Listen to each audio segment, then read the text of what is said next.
Welcome to Gift of Life, the Organ Transplant Podcast. These are the stories of those who have received, given, and who are waiting for the gift of life, organ transplantation. Now here's your host and heart and kidney recipient, BJ Odom. Welcome to the Gift of Life, the Organ Transplant Podcast, where we explore the extraordinary world of organ transplantation. Each week, we share inspiring stories and introduce you to remarkable individuals sharing their own transplant stories. Be sure to support the podcast by leaving a 5-star review and subscribing on your preferred podcast platform. Have a transplant story to share or have comments about the podcast? Please email us, giftoflifepodcast@gmail.com. Again, that's giftoflifepodcast@gmail.com. And don't forget to connect with us on Facebook, Gift of Life, the Organ Transplant Podcast. This is BJ Odom, the guy with more parts than a chicken nugget. My new memoir, packed with laughs, heart, and the unbelievable true story of survival you've heard me talk about right here on the Gift of Life Podcast. Get your copy today, More Parts Than a Chicken Nugget, available on Amazon.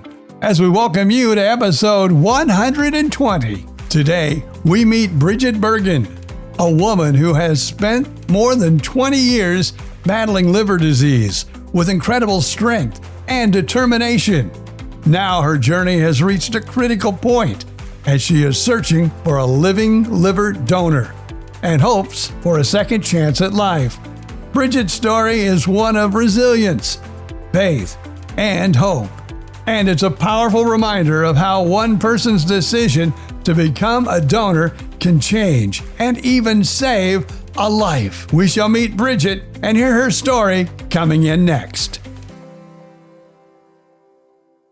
Brigid, a pleasure to meet you here on the podcast this morning. And if you would, please tell us just a little bit about yourself. Well, I grew up in the Quad Cities, Moline, Illinois, which is the John Deere headquarters. And sure enough, my dad worked for John Deere for 30 years. And then I worked for John Deere for 30 years. Yeah, and then just a few years into my career, I got transferred to the plant in Wisconsin. And I've lived there ever since. Cool. Well, welcome to the podcast. And hope you're doing good today. Everything good there in Wisconsin today? Everything is good in Wisconsin. We're having a beautiful day, and I sure appreciate you having me on your podcast. It's a wonderful opportunity, so thank you. Well, I appreciate you for coming on. And as I always say to all my guests, we all have a story, and thank goodness we have a beginning, and no one I've talked to yet has an ending, thank God. But let's get started. Let's get started right at the beginning if we can. Okay, well, so as far as my liver situation, I have had it for, I would say, 20 years. So it's an autoimmune problem.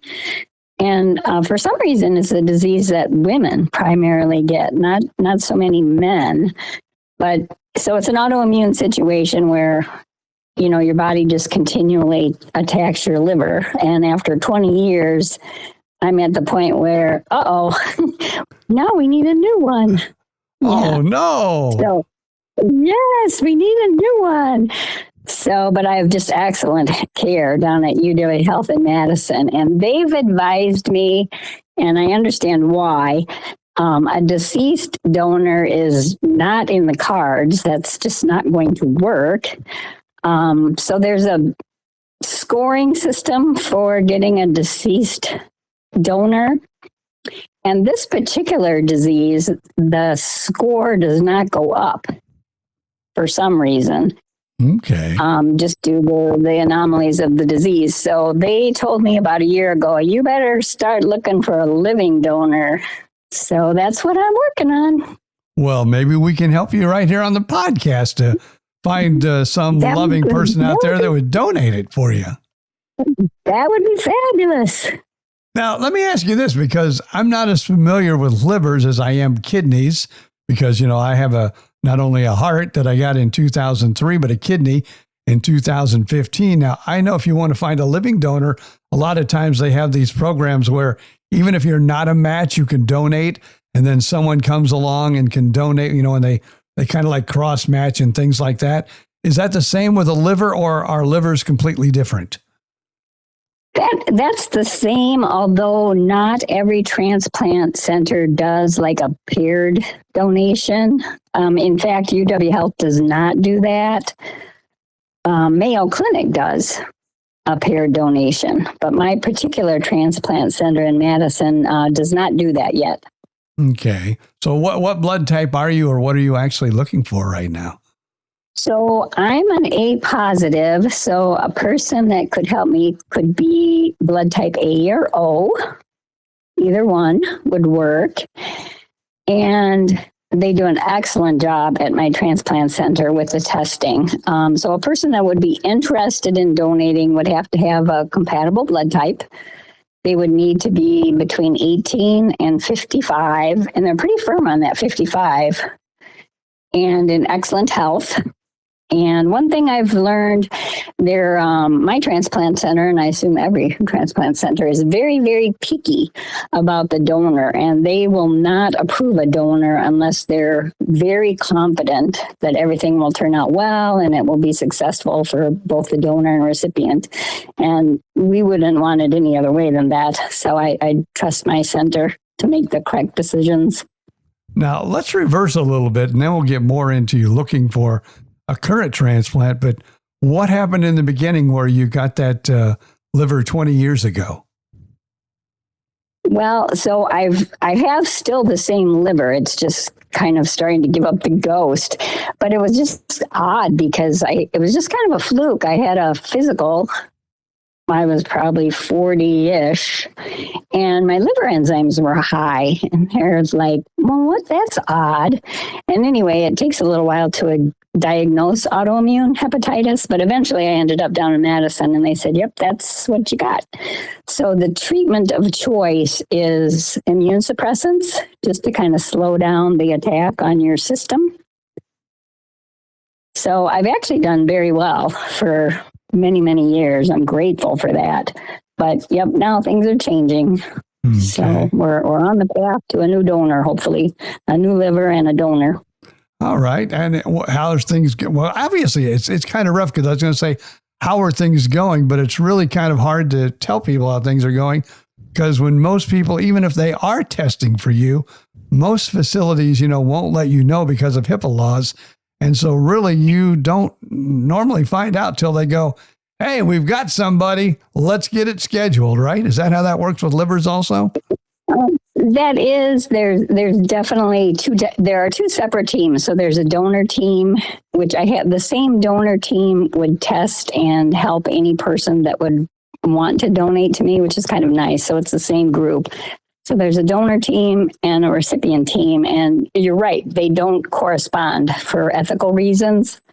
But I do know I've had, let me think here. I've had 4 people test, but we just haven't gotten to an approval yet. So and that's one thing about the testing. It's the most thorough physical you're ever going to have. And if there's anything lurking, they will find it. For example, my son tested, and who knew? He's a big, burly, strapping, muscly, tall, healthy guy, goes to the gym, climbs mountains.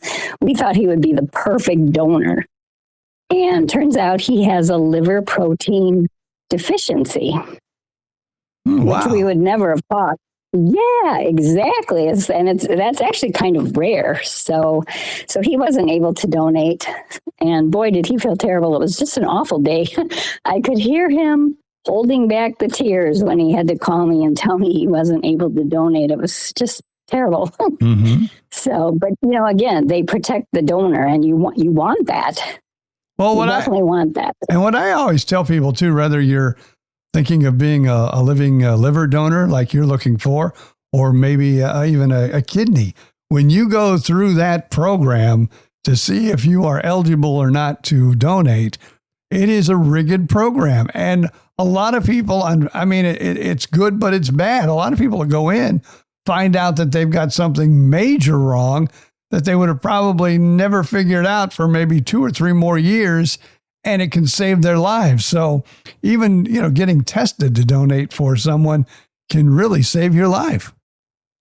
Oh, I agree. And like in Nathan's case, my son, he doesn't smoke, but they said don't ever smoke because due to that liver protein deficiency, there's kind of a lung issue as well. And they said you could end up with like a COPD situation because of that protein deficiency. So he would have never known that otherwise.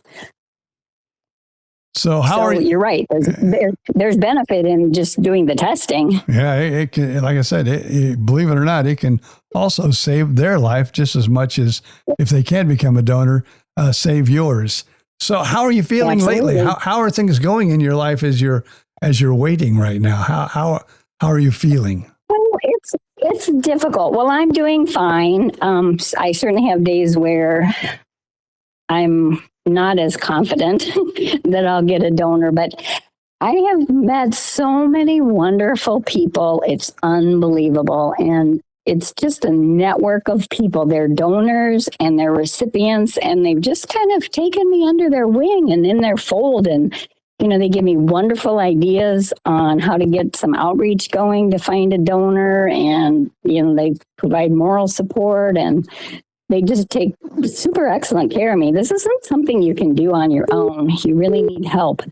And I'm so grateful for them. And my hope is that I'll be just like they are, that I get a successful transplant and then I can give back also and help someone that's in my same position. I have found that about the transplant community. Once you become like either a patient or find out you're going to need a transplant, and I mean, of course, a lot of the livers stick together and the kidneys and the hearts, but the whole community as one is such a fabulous, giving and caring community that it's almost a good club. I mean, nobody wants to get into this club. But, I agree. They're fabulous, wonderful, giving, beautiful people, and it really restores your faith in humanity. They're wonderful. Yeah, it's amazing. So I have a lot of helpers. It's wonderful. So now let's say someone is listening now and they're saying, boy, that Brigid, she sounds like a really cool lady. I wonder if I could donate. What are the things they need to do? Obviously, there's a certain place where they need to register so they can try to make the donation to you. And again, you're looking for A positive or an A blood or an O blood. Is that what you said now? Either A or O? Yes, correct. Yep, correct. And so they could call the number. Well, I am listed at UW Health in Madison, Wisconsin, which is an excellent transplant center. And the phone number there is for the transplant center is 608-263-1384. Or you could just type in at your computer UW Health Madison transplant, and you get all kinds of information. And there's an actual form you can fill out if you want to be a directed donor, and you just put my name in there, and then they reach out to you. Okay, cool. So now is this a lot like a kidney also then? Do you have like a certain website or a certain number, or they just go to the website or the phone number and then they, say your name or type in your name? Exactly. Yep. The website or the phone number. The other thing I have is I do have a Facebook group, and there's a lot of information on there. And I post things on there all the time. Now, where can we find that? Yeah. You can find that. It's a liver for Brigid, and it's the number 4. So a liver, number 4, and then my name, Brigid. And it is BRIGID, just so people will know. Correct. Yep. Well, guys. Yep. So I hope I find a donor, but it's also to help other people, because I think I made a list of things that people maybe don't know about liver donation. And it's really pretty amazing. Could you share that with us? Last night. Yeah. Could you share that with us? So Yeah, so, well, we already talked about the fact that you get the most thorough checkup you're ever going to get. So, and like you said, it could save your life if there's something wrong that you don't know about. So that's pretty good. And obviously, if you were an approved donor and went ahead and donated, you'd be saving a life, which is pretty amazing, to say the least. And I have a granddaughter. She's 5 years old. Her name is Finley. And I just moved to be 4 minutes from her, and we are thick as thieves. And I'm just committed to being in her life as long as possible. So that's really important. But other things I wrote down besides getting a thorough checkup and saving a person's life, some people don't know that a liver donor, their liver grows back. So not only do you save a life, you end up with a complete liver afterwards, which is pretty amazing. They say the liver is one of the most amazing organs that we have in our bodies because, like you said, you give a piece of your liver and it's going to grow back to its original form and size, which is a truly amazing thing. Pretty incredible. Yep. Another thing I wrote down, I'm sure people would have concerns about loss of income, while they're off recuperating. And my transplant center does participate in something called Donor Shield. And it basically replaces the donor's wages while they're recuperating. So it, takes out that financial concern of, gosh, what am I going to do without income, if I donate? So that's covered. And another thing I learned just recently, as a matter of fact, if a person were to donate and for some reason, down the line, years and years in their own life, they would have a liver problem, they are moved up on the priority list. That's always a good thing because you never know when that may happen to someone else. Exactly. Yeah. So there's really a lot of donor protection out there that I think people aren't really aware of it's huge. All right. Anything else we may have missed or skipped, or you want to make sure you get out there before we let you go today? Let's see. Just that I'm grateful to be on the podcast, and I hope this spreads more awareness about living donation. And, if anyone's on the fence for, to donate for myself or someone else, it's wonderful opportunity to get that information out there. Now, and this is kind of a side story.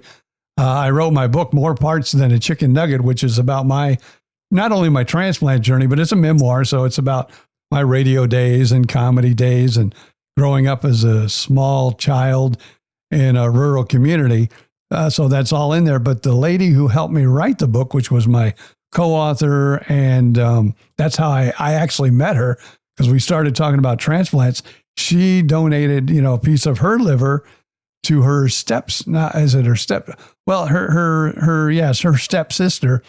And it ended up being a great story. And she was my but I mean, she's doing great and is so glad that she was able to donate and help another human being out. And just like you, if anyone out there at all would be interested in helping Brigid out, it would be much, much appreciated. Absolutely. So, yep. So I live 4 minutes from my granddaughter. There's kind of a story to that. I wasn't even planning on moving. I was about 40 minutes away. And I'm 100% sure it was God, because I just happened to see a house on the internet, drove by. It was literally in my daughter's backyard. So I looked at it one day, and it was just an experience I can't even really explain. It was just like this overwhelming feeling. Just do this. Just do this. Just move. Sell your condo, move to Fond du Lac, buy this house. Just do it. I'm sure it was like God. It had to be, because I'm a very conservative person. And sure enough, that all happened within a week. Yeah, within a week, I had purchased a home, and then I sold my condo, and now I see my little precious Finley granddaughter probably 2 to 3 times a week, and it's been such a blessing. Yeah, she always says, can I go to Grandma's house? And so she comes over all the time, and we spend the entire day together. We go on trips together. We go to the park or the museum, and her sweet little face looks up at me and says, Grandma, can we go to the park? Grandma, can we go to the museum? And yeah, it's just been wonderful. And yeah, I'm just so grateful to be close to my granddaughter, and she's just 5. And I'm sure hopeful I can get a donor so I can be part of her life for a longer period. That's my goal, as well as to give back and help other people as well. That's just as important. Now, one thing too, we always have show notes that appear on the podcast platform wherever folks are listening. So I'm going to make sure that when we get done here, I get all your links to the hospital and to you and whatever you need to get out there in your Facebook page. And we'll make sure that we get all that information in the show notes so you can go back and check that out and help Brigid if at all possible. It would be much appreciated, right? Yes, very much. Very, very much. And I have faith. I actually had an altruistic donor. We had a near miss in April, and I did not know this lady. I went to a blood donation event, and I have some flyers, and I had left some flyers around. She took one last fall, and sure enough, she tested for me in April. So she did not pass, which is fine. There was some risk for her in doing the donation. So they said no, which I'm perfectly fine with. But it goes to show it does happen. I mean, it really does happen. People can donate to someone they don't really know and save that person's life. It can happen. And I have had, believe it or not, I have had donors on this podcast over the last 2.5 years that we've done it that just kind of come out of nowhere one day or wake up in the middle of the night and go, I really need to donate a piece of my liver, or I really need to donate a kidney. And in fact, I had a lady not too long, a few months ago, was a double donor. Not only did she first donate a kidney to someone in need, but she ended up saying, hey, I got a liver that'll grow back. Now, not all hospitals will do that, but she was a double donor where not only did she donate the kidney, but also a piece of her liver to another person. So she's still running around doing great, and she's helped save 2 lives. So beautiful story. Isn't that something? Yeah. It's a very beautiful story. It's just amazing how wonderful people can really be. Thank you so much, Brigid, for sharing this amazing story with us, and the very best of luck to you on getting that liver. And be sure to join us each week for a new heartfelt episode. And if you have a transplant story, email us, giftoflifepodcast@gmail.com. Again, that's giftoflifepodcast@gmail.com. Follow us on Facebook, and don't forget to like and share this episode with family and friends. And we would appreciate that 5-star review on your favorite podcast platform. Reminder, my memoir, More Parts Than a Chicken Nugget, isn't just a medical story. It's the story of my life. Survival story filled with humor, hope, and heart. It'll make you laugh, maybe even cry. And definitely believe in second chances. Get yours now on Amazon. More Parts Than a Chicken Nugget. Another podcast you might enjoy is myself and former radio partner Bill Stevens. BJ and Bill the Podcast, all on the Podcast Playground Network. And we want to thank them for making this podcast possible. Until next time, I'm BJ Odom. Thank you for being a part of our journey and reminding us all to appreciate each and every day and to treasure the extraordinary gift of life.